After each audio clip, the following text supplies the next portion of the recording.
Hi guys! For today's video, inspired po tayo dahil nakita ko itong pabag ni Mayor for this year's 2026 pasukan. Sobrang nakaka-impress kasi ang laki ng improvement. Kita nyo naman yan. Kita nyo yan? Kita nyo yan?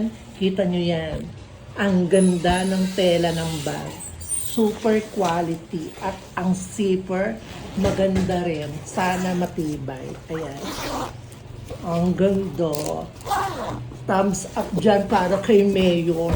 At eto po ang inclusion ng bag. Meron din siyang kasama dalawang white t-shirt. Oh, pamay na lang. Pamay. Oh, 1, 2. At meron pa siya. Ilan ba to? Dalawa. Oh my God. 1, 2, 3. Tatlong pad. 1, 2, 3, 4, 5, 6. 6 na notebook. Meron ding ballpen case. Siyempre, dapat may laman. Meron siyang 4 na ballpen na black. At meron pa, ito yung sobrang nagpabago. Dati kapote. So, hindi nagagamit ng mga bata.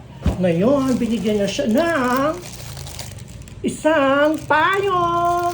Parang ang color niya ay may pa-Bird brand. Parang Bird brand payong to. Kakulay ng Bird brand. Dugong Bird brand. Dugong bayani. Shout out Mayor. Sobrang nakaka-impress. Sana hindi mawala ito taon-taon ang ganitong benepisyo mo para sa elementarya ng mga taga-Kalambenyo. Sobrang nakaka-proud na may ganitong project si Mayor Res Rizal. Shout out sa iyo, Mayor. And ayan po, ang bigay ni Mayor sa grade 4 student.